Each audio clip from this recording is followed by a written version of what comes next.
Je suis timide de naissance, et pour moi ça complique tout.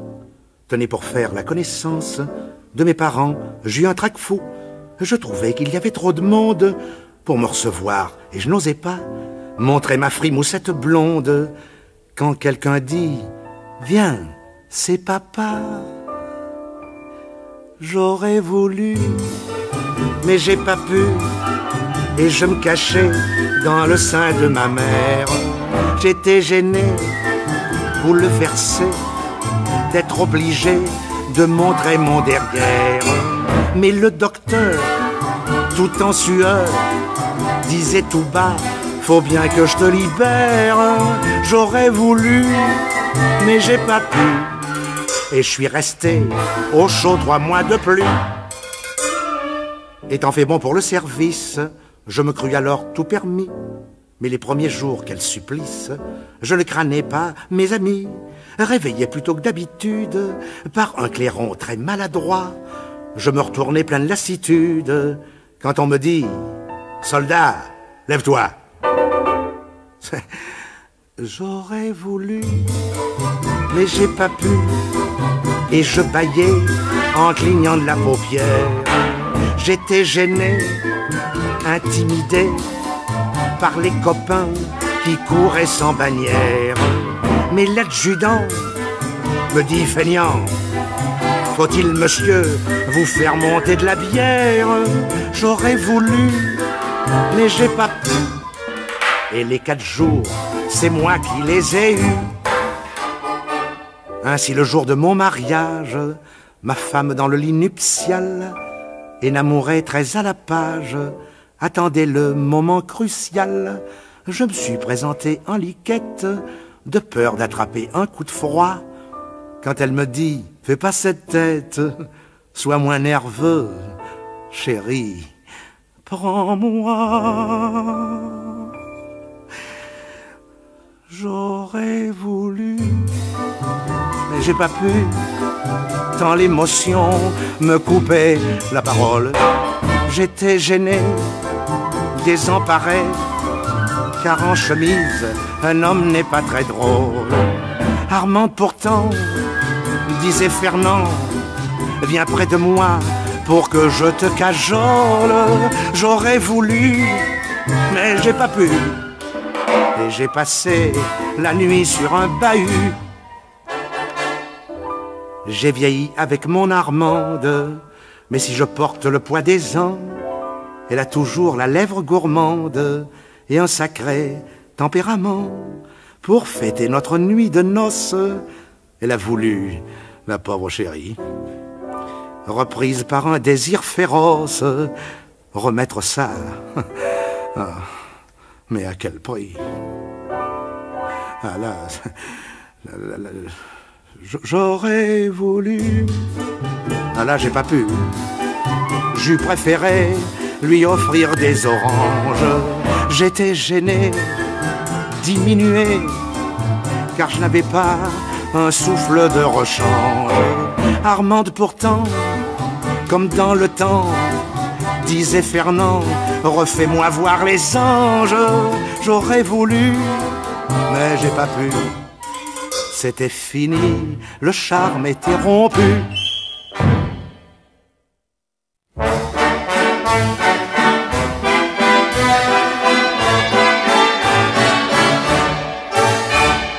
Dans mon dernier voyage à l'étranger, j'avais à mes côtés une jeune beauté qui me faisait loucher. Comme nos bagages s'étaient mêlés entre eux, je pensais qu'on pourrait, au prochain arrêt, faire comme eux. Avec son petit chapeau bavarois, ses tresses blondes et son je ne sais quoi, elle avait mis mon cœur en émoi, surtout que l'envers valait l'endroit. Je lui fis comprendre que je l'aimais déjà. Yo yo yo yo, me dit-elle tout bas, et j'ai goûté aux délicatessen de la belle Gretchen de München.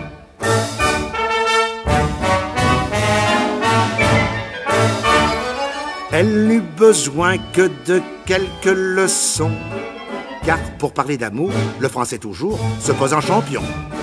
Je lui prouvais, car pour ça, je suis un as. Quand elle s'étonnait, elle murmurait « Vas-y, Stas !» Avec son petit chapeau bavarois, son petit blaireau, son je ne sais quoi. Elle avait l'air d'une poupée de bois.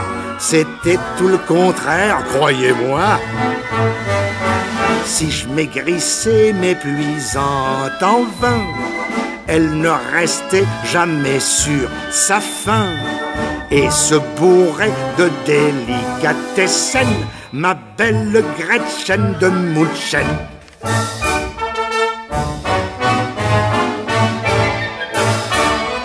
À ce régime, ça n'a pas tenu longtemps, car ma poupée dodu était devenue comme un éléphant. Et j'avais toujours peur d'être écrasé quand elle se tournait pour me redonner un baiser. Avec son petit chapeau bavarois, qui était devenu, ma foi, trop étroit, j'ai pu constater avec effroi qu'elle me faisait ni chaud ni froid. Alors j'ai repris mes bagages à main et je suis reparti par le premier train en lui disant ce mot au Wiedersehen. Adieu ma Gretchen de München. Si un petit chapeau bavarois vous met un jour le cœur en émoi, soyez prudent, ne faites pas comme moi, sachez garder votre sang-froid. Ne laissez pas votre ami se goinfrer, car la choucroute, moi je sais bien ce que c'est. En grossissant, elles perdent tout leur chic, les belles romantiques de Munich.